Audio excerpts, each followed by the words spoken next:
नया फिर दिन हुआ पुरानी रात का, करे सो शुक्र हम खुदा की जात का, खुदा की जात का, नया फिर दिन हुआ। आज की आयत। यशवा ने कहा, अब रही मेरी और मेरे घराने की बात, तो हम तो खुदावंद की प्रस्तश करेंगे। यशवा 24 पाक 15वीं आयत। अजीज़ों, मेरी एक कज़न एक दिन अपनी दोस्त को मिलने उसके घर गई। वापसी पर खासी परेशान लौटी। मैंने पूछा, क्यों, खैर तो है? बोली, यार खैर कैसी, अजीब मियाँ बीवी हैं, क्या बताऊँ, घर का माहौल ऐसा बोझल, मेरा तो मन ही नहीं लगा। मैंने तो बस वहाँ से भागने की। ओहो, समझ गई, कोई झगड़ा हुआ होगा। फिक्र की बात नहीं, मियाँ बीवी का रिश्ता ही ऐसा है, राज़ी हो जाएंगे। वो कज़न बड़ी बेदिली से बोली, हैरत है, एक छत तले रहते हैं, एक कमरे में उठते बैठते हैं, मगर एक दूसरे से बात फ़ोन के मैसेज पर। कई हफ्ते हो चले, बातचीत का सिलसिला ही नहीं। शोहर को भूख लगी तो मैसेज किया, खाना बना दो। बीवी ने खाना बनाकर मेज़ पर रखा। मैसेज किया, खाना मेज़ पर पड़ा है, खाना हो तो खा लेना। ज़रा सोचे ना, ये कैसी ख़ानदानी ज़िंदगी है। हाँ, है तो परेशानी वाली बात। अजीज़ों, याद रहे, ये फ़र्ज़ी नहीं, सच्ची बात है। ये एक नहीं, कई घरों की कहानी है। आज बहुत से घरों में इसी तरह का मायूस कुन माहौल है। दिल दिमाग इंतशार का शिकार, सुकून और अमन नाम की कोई चीज़ नहीं। घर के बासी, रूठे बिगड़े हुए, अफसोस, खुशगवार ख़ानदानी ज़िंदगी की खूबसूरत तस्वीर किस कदर बिगड़ जाती है। ज़रूरत है कि मोहब्बत के खूबसूरत रंगों से इसे संवारा जाए। फिर ही दरवाजे पर लगा होम स्वीट होम का बोर्ड सच में वैसे जचेगा खूब।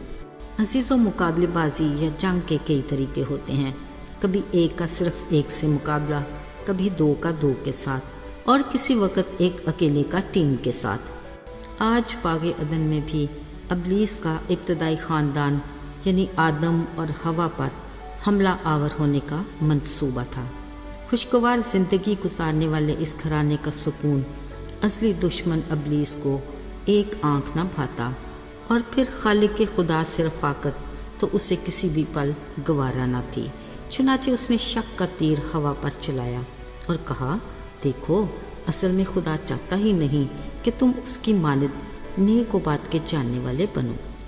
हवा पर शक का तीर निशाने पर लगा। बोली, अच्छा ये बात है।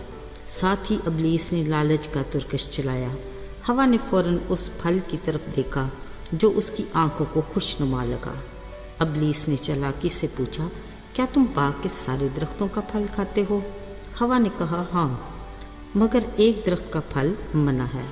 खुदा का कहना है कि जिस दिन तुमने उसे खाया तुम मरोगे। अब इब्लीस कुछ और भी अलर्ट हुआ। ऐसा कुछ नहीं, वो जानता है कि जिस दिन तुम उस फल में से खाओगे तुम्हारी आंखें खुल जाएंगी और तुम उसकी मान बन जाओगे। ऐन इसी मौका पर उसने नाफरमानी का एक और तीर फेंका। उसी वक्त हवा ने खुदा के हुक्म को तोड़ा और नाफरमानी करते हुए मना किया हुआ फल तोड़ा, खुद भी खाया और आदम को भी दिया। अजीज़ों, अब इब्लीस का अगला वार ये था कि खुदा की इनसे रफ़ाकत टूट जाए। फिर ऐसा ही हुआ। फल खाने के बाद आंखें खुली तो पता चला कि वो नंगे हैं। अजीज़ों, खाली खुदा ने तो उन्हें अब्दियत तक हमेशा की ज़िंदगी जीने के लिए बनाया था, मगर वो अब रूहानी मौत मर चुके थे। इसी हालत में उनकी पाक खुदा से रफ़ाकत नामुमकिन थी, सो उन्होंने खुद को छुपाया और यूं खुदा की रफ़ाकत से महरूम रह गए। मेरे अजीज़ों, गुनाह करने वालों की अब अदालत तो लगेगी ना। फिर जैसे ही वो मुझसे खुदा के हजूर में पेश हुए, इब्लीस का एक और वार, एक दूसरे पर इल्ज़ाम तराशी के सिलसिले शुरू हुए। आदम ने हवा पर इल्ज़ाम लगाया, हवा ने इब्लीस को मुद्दे इल्ज़ाम ठहरा कर इल्ज़ाम लगाया। यूं मियाँ बीवी में एक जंग शुरू होगी जो यकीनन काफ़ी देर तक जारी रही होगी। नतीजे में सज़ा सुनाई गई। आदम को कहा, तू मेहनत मुशक्क़त करके खून पसीने की कमाई खाएगा। बीवी को ख़ानदान की बढ़ोतरी पर दर्द के साथ औलाद पैदा करने की सज़ा मिली और इस सारी कार्रवाई के मेन किरदार इब्लीस को पेट के बल ज़मीन पर चलने और मट्टी चाटने की सज़ा मिली।